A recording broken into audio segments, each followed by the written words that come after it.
Welcome to this podcast by the Stockholm Environment Institute, SEI, an international non-profit research and policy organisation that tackles environment and development challenges. With 8 centres spread across 5 continents, we connect science and decision-making to develop solutions for a sustainable future for all. This special mini-series focuses on the upcoming 28th UN Climate Change Conference, COP28. The episodes are based on the 3 pillars of the Paris Agreement: mitigation, adaptation, and finance.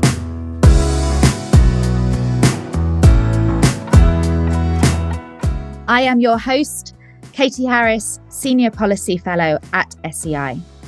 COP28 takes place at a pivotal moment in history when the world stands at a midpoint. 7 years since the Paris Agreement was signed, and 7 years to 2030 when it comes to an end. This podcast critically analyses our progress so far and poses the vital question: are we on track to deliver the ambitious goals of the Paris Accord by 2030?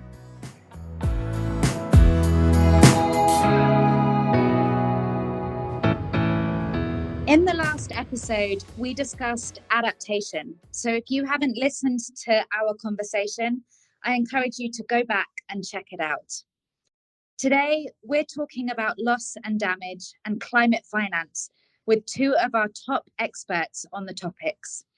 I'm delighted to introduce our guests, Zohar Shawu, scientist at SEI US, and Catherine Brown, research fellow at SEI headquarters. Welcome to the SEI studio. We know that equitable access to climate finance is absolutely imperative to drive climate action across all fronts: mitigation, adaptation, and of course, loss and damage. The UAE promises to deliver a COP this year with the highest ambitions and generate a pathway for real, tangible results. So let me turn to you, Katie, first of all. Do we have reason to believe this COP might be a catalyst for change? And what does our past track record suggest? Sure. Thank you for the question. If I may, I might actually just start off by defining climate finance, because I think it's a word that we hear tossed around a lot, but perhaps it's not always clear exactly what we mean by it. So basically, climate finance is funding that goes to support climate action. And in fact, it can be funding that goes to support climate action anywhere in the world. But in the context of the UN, what we usually mean is funding that flows from wealthy countries to poorer and more vulnerable countries to enable their climate mitigation as well as their climate adaptation. So your question was, how ambitious is the COP going to be, and how is our track record? I think the track record is frankly not very good. I think if you know anything about climate finance, you probably know that there was a big commitment made in the Paris Agreement to what is it called, mobilize $100 billion a year for climate finance by 2020, and that commitment has not been met to date, though there is some speculation that it may be met this year. So that has caused a lot of distrust between parties, because in fact, that is one of the only solid commitments in the Paris Agreement. And the fact that it was not met by 2020, and in fact, it cannot be verified that it's been met by 2023, leads a lot of poorer and more vulnerable countries to distrust the wealthier parties that made that commitment. That being said, I think there are maybe some small signs for optimism. In particular, that goal may actually be met this year. The OECD, which is a group of wealthy countries, claims that it has been met, but we won't know for sure from the data for another couple of years. But still, it's a good sign that the gap is closing. I wouldn't say that it would completely rebuild the trust, but it will help. And there's also signs that perhaps we're moving closer to meeting commitments on adaptation funding, which have fallen short, particularly short to date. So that trust is starting from a very low point, but I think perhaps there are some signs that it's moving in the right direction at this COP. Thanks so much, Katie. And I'll bring in Zohar into the conversation now. Zohar, you're our loss and damage lead here at SEI. Can you give our listeners just a quick 101, a lowdown on what the term loss and damage means, and talk us through its evolution up the climate agenda in recent years? And do you think its rise really suggests real breakthroughs are possible at this upcoming COP? Sure. So loss and damage is typically defined as the impacts of climate change that cannot or have not been avoided through mitigation and adaptation. And to give an example, for example, if a flood occurs, you might have a loss of people's homes. You might have a damage to infrastructure, such as bridges being destroyed. You would have a loss of, people's agricultural land, which would impact their livelihoods. You would have mental health impacts on people. So all of these are losses and damages that people are already facing due to increasing climate impacts, particularly vulnerable communities in the global south. And so there has been an increasing demand over the years for financial support to enable these communities to recover from these impacts that they're already facing. Demand has existed for the past 30 years within the official UN system, with small island nations in particular calling for financial support to compensate for the sea level impacts that they are facing. Recently, it has gained increasing traction with some pretty devastating climate impacts, such as the floods in Pakistan that happened last year. And all of that has really contributed to momentum within the UN climate negotiations, and last year led to the agreement to establish a new fund or funding mechanism specifically for loss and damage, and for enabling countries to respond to the loss and damage that they are facing. This was considered quite a breakthrough, particularly for climate justice, because it gives legitimacy to the claim that global south countries and communities who have contributed the least to the problem of climate change are already suffering from its impacts, and so deserve some kind of financial support from global north countries who have contributed the most to then enable them to recover. So I do think that it is a breakthrough decision, but so far, no money has actually been put into the fund, and there aren't actually any funds on the table. So I think it's really to be determined how transformative such a fund can be in reaching the most vulnerable, and in actually providing adequate support to those facing loss and damage, particularly since estimates show that financial needs could be up to 500 billion US dollars per year by 2030 in developing countries alone, which is quite significant. Great, thanks, Zohar. And I'd like to refer our listeners today to a previous podcast episode with Zohar on loss and damage for a more in-depth discussion of what the term means. And we will add the link to that episode to the description that you can see below. But thanks for giving us that very quick overview of to really define what loss and damage means, Zohar, and for charting its course throughout the last decades, really, its rise up the international climate policy agenda. So, Katie, can you chart a course for us on the broader climate finance landscape? What does it look like? Who funds climate action? And really what has happened since the Paris Accord was agreed back in 2015? Sure. So there are a huge number of ways that climate finance flows from wealthy countries to poorer and more vulnerable countries. I think the most high-profile ways are the UN climate funds. So that would be things like the Green Climate Fund and the Adaptation Fund. But there are a number of these funds. But these are actually relatively small in the overall landscape of climate finance. So I would say the largest proportion of fund flows through multilateral development banks, things like the World Bank, but also regional development banks, so the African Development Bank or the Asian Development Bank. And in fact, a large portion also flows bilaterally. So instead of through this multi-country system and these multi-country funds, it flows from one country to another. So say from Sweden to Kenya, just to give one example. And all of this is actually part of why it's so difficult to know whether we're meeting the $100 billion goal, is because it's flowing from so many different partners on different timescales and to accomplish different goals. I guess I'd love to know a little bit about some of the more recent developments. So we've heard a lot about the Bridgetown Initiative. Can you explain to our listeners what this initiative is? And is it really that significant? Sure. So the Bridgetown Initiative is a reform effort to basically alter the structure of the multilateral financial system to make it more just and more equitable, and to make it more aligned with the goals of the Paris Agreement. So many of these multilateral institutions that I was talking about, so the World Bank as well as the International Monetary Fund, were set up in the wake of World War II, and they're called the Bretton Woods institutions for that reason. And these institutions were established by the world powers at the time, so the victors of World War II.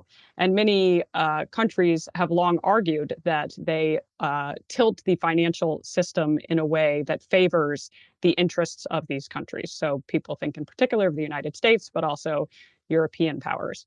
And they also have long argued that these systems saddle poorer countries with unsustainable debt levels, and do not respect their national priorities for their own development.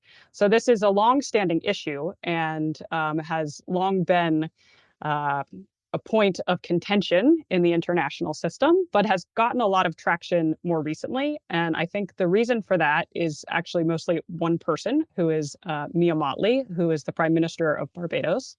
And at COP26 in Glasgow, she gave a speech that addressed many of these issues, and it developed a lot of momentum, somewhat surprisingly. I mean, at least for me, I was surprised to see, because these issues are longstanding, some new energy behind it. But to her credit, she really harnessed that momentum and went to a number of powerful leaders, powerful countries, and said, okay, if you're serious about this, let's make some changes. Let's put some things on paper.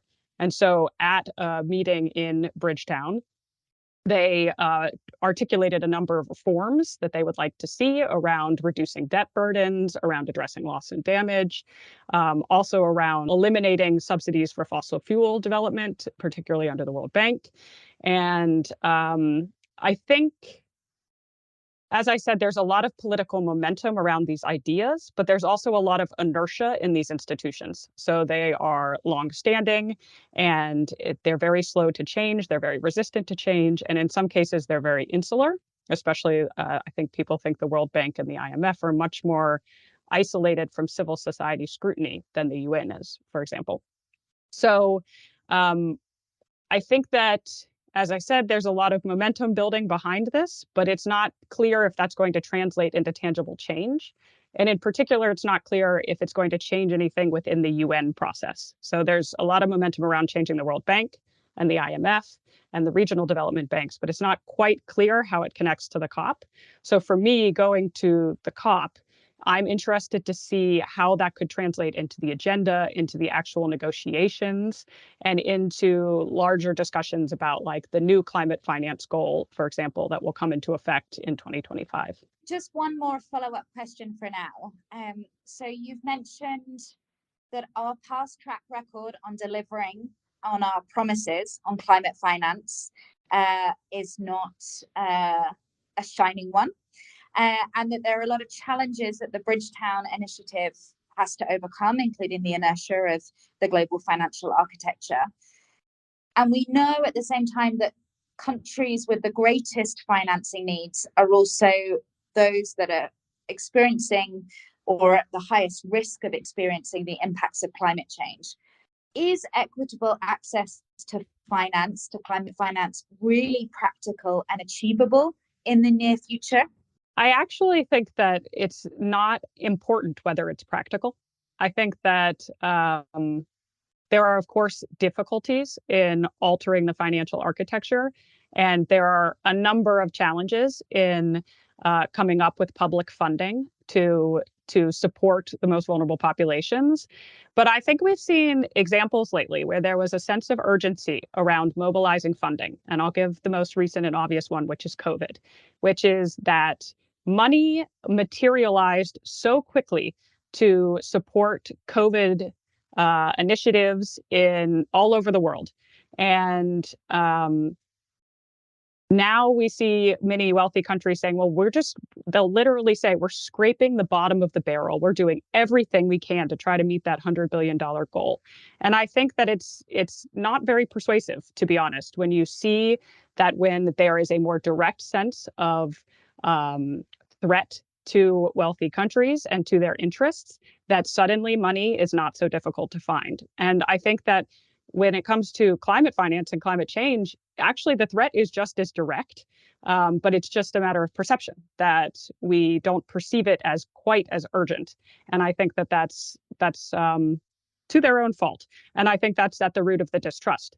And I think another example would be the war in Ukraine, that when we feel threatened, suddenly it's not so difficult to come up with the money.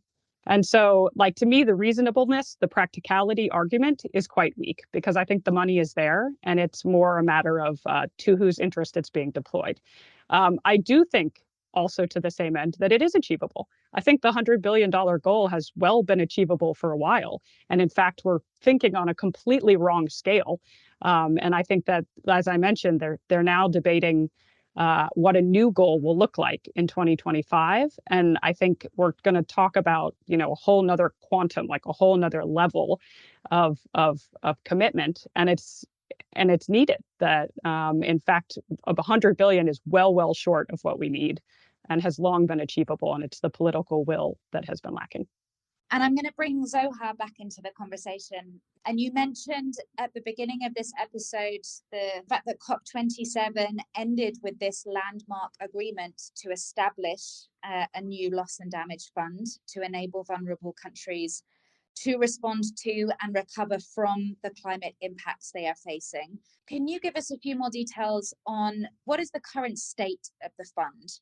Has there been any progress since that landmark decision at COP27? And we hear a lot about operationalization of the fund, but what does this actually mean in practice? Yes. So when the fund was established, there was also the agreement to put together a committee consisting of primarily negotiators and technical experts from both wealthier and poorer countries to basically discuss how the fund could best be operationalized.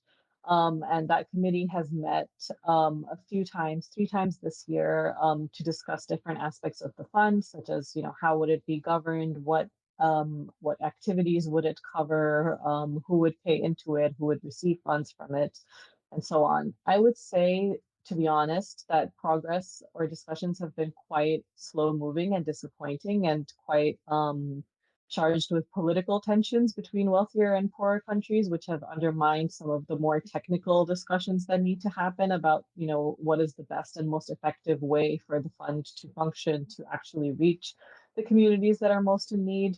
Conversations have really focused on things like who are the most vulnerable countries that should be eligible to access funding, which in itself is contentious. Should it only be the smaller and most conventionally vulnerable countries, or should larger developing countries also be able to access funds? Who should be paying into the fund? Should it only be conventionally wealthy countries, or should countries such as China or Saudi Arabia also be contributing to the fund? There are also disagreements regarding the scope of the fund. Will it fund everything under loss and damage, all damages and losses faced, or will it focus on specific aspects? Will it focus only on impacts relating to slow onset events like sea level rise or desertification? Will it focus only on non-economic losses and damages, such as impacts to cultural heritage or psychological support? And what could other things be covered through other mechanisms, such as humanitarian aid or development finance, for example? So I think there's a lot of contention really around what loss and damage actually means, where the largest gaps are, and where the fund would fit in the overall architecture and what it will fund. I think other points of disagreement also relate to which actors specifically would be able to access funds. And here we see civil society in particular advocating for local NGOs and non-governmental actors, particularly being able to access funds, such as community-led organizations and grassroots groups, to make sure that finance reaches the most vulnerable populations on the ground itself. But conversations between negotiators have mainly focused on governments being able to access the funds. And then, of course, there are questions around, how can we make sure the fund doesn't replicate the same problems and challenges of existing climate finance, which Katie was outlining before, related to accessibility and debt burdens. So, how do we make sure that finance for loss and damage is primarily grants-based so that it does not exacerbate the debt burdens of countries? How do we make sure that it has lower accessibility requirements so that it doesn't take several years for countries to put together proposals to be able to access the fund? And, basically, how can it be designed in a way that is more aligned with climate justice principles, and takes into account that people are in an emergency state and there's like a certain urgency in receiving funds, and doesn't really put the burden of proof on vulnerable communities to be able to meet a lot of requirements to be able to then access funds. So a lot of these questions are still up in the air at the moment. Thanks, Soha, for giving us a really good overview of some of the main points of contention that are sort of blocking operationalization of the fund, or further agreements on how the fund will work in practice. And I know as part of your research, you have been collecting views, more in-depth views from prospective funders and also recipients of loss and damage finance. And I'd love to just hear a few thoughts on what you found. Can you share any other insights with us? Can you summarize their perspectives that they may be bringing to the COP28 negotiations?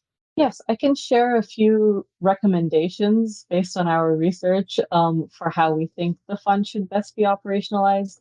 The first is really that it should adopt alternative eligibility requirements, and countries that do not have the capacity to meet accessibility requirements are often the most vulnerable, and so should not be left out.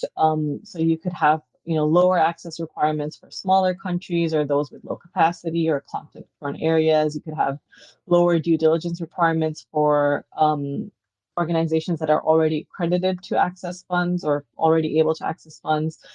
We also suggest that there should be a specialized window, like a small grants window, for example, that is specifically accessible for local NGOs and grassroots organizations, and that there should be funding support for capacity building to actually enable those local NGOs to access funds themselves and to be able to really manage the funds that they receive themselves, so that they have significant autonomy and decision-making power in determining how loss and damage finance is utilized.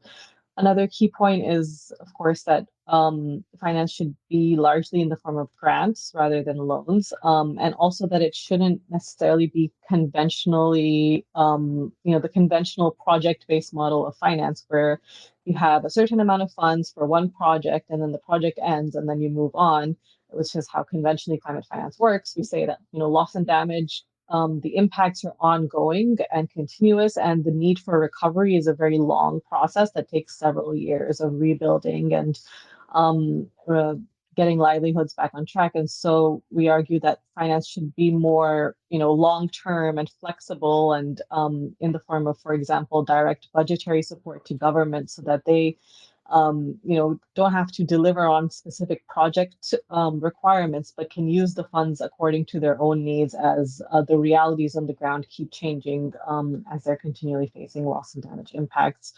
I already mentioned the importance of finance to reach the local level through channeling it through local NGOs, but even through governments, you could have specific requirements for governments to have community engagement processes which could be integrated in, the proposal requirements for the funding. You could, require a certain percentage of the funding to be dedicated to reaching the local level, for example. Similar to that, I think it's really important for the fund to have participatory and representative decision-making processes. For example, you could have CSO representatives or representatives of vulnerable groups on the governance structure or the board of the fund itself, so that they have a say in what it looks like, and make sure there's equitable decision making so that the countries that are facing the majority of climate impacts have more of a say in how funds are utilized. What do you think will happen if they don't reach agreement at the COP? Because you've said process like this year has been very slow. There's been some foot dragging. Like, if we get to the COP and they aren't able to operationalize this fund, what happens? I think it's interesting because wealthier countries have actually been using this argument of there's a lot of urgency. We need to operationalize the fund as quickly as possible, which is a little counterintuitive, but it's really because it serves in their interests to diminish the fund, right? And to make it something that is small, that fits into an existing fund that could sit under something like the World Bank, and that's easy to put together, like to fit into existing structures. Which would really diminish its value as a separate entity that is dedicated to loss and damage, that covers a whole spectrum of losses and damages. And so their approach of urgency, mobilize, like put together something quickly, could actually lead to something that is not as impactful and is pretty small scale in the end and is diminished in value. So developing countries have actually been, arguing for, maybe it's worth it to take, they've already waited 30 years for this fund to exist, right? So maybe it's worth it to wait another couple of years to establish something that is grounded in climate justice principles, that is well thought through and can exist as a separate entity that is dedicated to loss and damage, which would really be a win for the legitimacy of their concerns, right? So in my opinion, I think if we don't reach agreement at the COP, I don't think it's the end of the world. But I think that it is important in the meantime to have funds on the table, right? I think that I would be quite disappointed if we go to the COP and we don't have any pledges from developed countries for finance for loss and damage, either through the fund or even bilaterally through other avenues, right? Because we do know that we can't necessarily wait several years for this fund to exist because communities are already facing loss and damage impacts and urgently require support. And so if you could have funds provided bilaterally or through existing initiatives in the meantime as well, in addition to focus on operationalizing the fund, that would be quite welcome. Katie, I'd like to ask you a question now. So many of the propositions Zoha has outlined as being important for governments and parties to take into account when negotiating how this loss and damage fund should work, are drawing lessons from what has worked less well in terms of climate finance and that climate finance landscape more broadly. So how can developing countries be financially empowered to build resilience to the climate crisis, not only in terms of the losses and damages they are incurring, but in terms of their needs for adaptation and for climate change mitigation as well? Do you think we need a series of incremental changes? Do you think we need major reforms and innovations of the global financial architecture? What do you think needs to happen? To start backwards in your question, incremental changes are not going to do it because climate finance is very far from where it needs to be in terms of effectiveness. And I think that what we need to be transformed is the ownership over the finance. So right now, the way that, and this is part of what the Bridgetown Initiative is trying to address, the way that climate finance is flowing, it is largely flowing in the interests of those who give it. And I think what we're seeing is that means that on the ground, it's not working because it's either responding to the needs of those countries or their frameworks, their ways of looking at climate change and looking at mitigation and adaptation. And it's definitely not responding to the needs of local communities who are adapting in wildly different contexts that perceive risks in very different ways. And of course, are trying to balance adapting to climate change with continuing to meet basic development needs in many contexts and address fundamental aspects of well-being. And so I think what we need in the architecture is for climate finance to flow in a way that gives control over that funding and what is done with it to the countries, and not just the countries, but local level communities and organizations to make decisions about it. And I think that there's this. I know less about mitigation than adaptation. And I think adaptation is actually the harder problem, because with mitigation, we can say what's working and not working because there is one unit of what is effective. And is that, are we reducing emissions of greenhouse gases, especially carbon dioxide? Whereas with adaptation, it's wildly different. There are wildly different baselines. There are wildly different priorities. And we're not going to know whether it's effective 10, 20, 50 years from now, because the changes are going to come in a way that it's very difficult to know right now what will be effective. And so I think there's this shift within adaptation and within adaptation finance to say what we really need to be doing is empowering people to make their own choices about what they see as their own resilient futures, as their own adaptation outcomes, and enabling them to make choices that they see as having value. And so I think that this is the transformation that we really need in the architecture, is to sort of flip it upside down from what it is right now. I would like to ask you, Katie, since you've emphasized this need for country ownership and self-determination by countries and communities in utilizing funds, how do you balance that with safeguarding and making sure that funds are not misused in countries? Yeah, I think that there's an inherent tension there. And a lot of my research has looked at that. And I think that if we have to choose between the two of them, that we choose the national ownership and the local ownership. And we accept that there's going to be some misuse, and some of it may be outright fraud, and some of it may just be maladaptation or poor usage of the funds. But if we're talking about urgency, it is more important, in my opinion, to get the money where it needs to go than to be overly hung up on the fact that it may not be perfectly implemented. And I'll make one other point, which is that it's not like the countries that give this money are, flawlessly executing democracy and, are themselves free of, misuse of funding and fraud. And I think that going back to the Bridgetown Initiative, that's part of the point that poorer and more vulnerable countries are making, is that it's a little bit patronizing to tell them that they're going to misuse the funds if we're not perfectly adhering to your frameworks and checking all your boxes.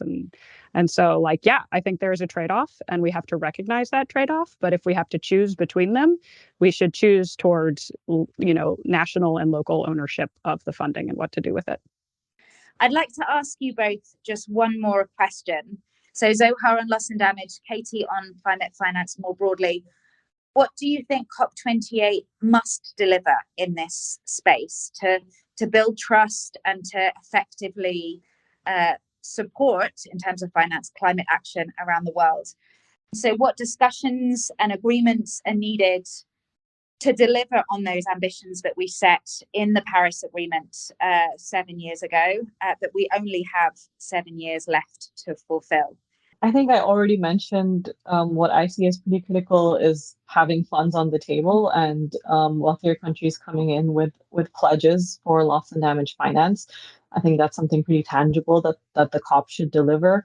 In terms of negotiations on the fund itself, I think for me, I think the process of deciding on what the fund should look like is as important as the end goal itself. And I think the process itself needs to be equitable and inclusive as much as possible. So I would hope that going forward, not just at the COP, but beyond, there's an active effort to listen to the communities that are already facing these losses and damages, to listen to their needs, to have agreement to actually conduct needs assessments to figure out, who are the most vulnerable, what are the damages they're facing, and how can you actually actively implement activities that best serve their needs and priorities rather than coming in with a pre-existing notion of how we think loss and damage should be addressed. So I would hope that whatever agreements emerge out of the COP also allow for that kind of iterative approach. I think, we don't necessarily need to have something that is perfect and set in stone from the beginning,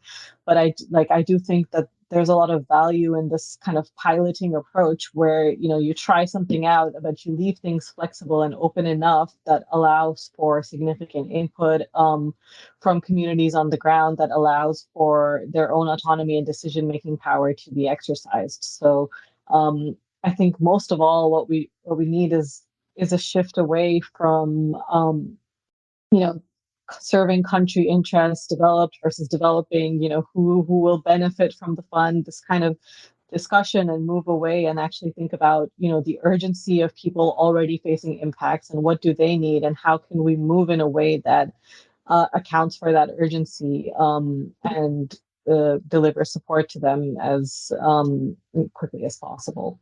Yeah, I think from the climate finance side more broadly, I don't expect any major breakthroughs at this COP. I think that will be next COP where they decide on a new goal. But I think that what we need to see is baby steps towards rebuilding trust. So like building trust is hard and rebuilding trust is even harder. And I think that the two things that we can see at this COP that will start to rebuild the trust is the evidence or some preliminary evidence that the $100 billion goal has been met this year. Better 3 years late than never. And also that they're closing the gap on adaptation funding, because adaptation is particularly important to global South countries and to developing countries who are already seeing horrific impacts. And so I think what happens in the negotiation rooms and what comes out on paper is significantly less important than meeting the commitments that were made, nearly 10 years ago now. And that's the most important thing for moving forward with climate finance. That's all for today's episode. Thank you for listening. If you enjoyed this episode, subscribe to the podcast, share it with others, post about it on social media, or leave a rating and review. To learn more about SEI and to access more resources and materials, head over to SEI.org and follow us on Twitter at SEI Research. Let's connect on the next episode. Thanks for listening.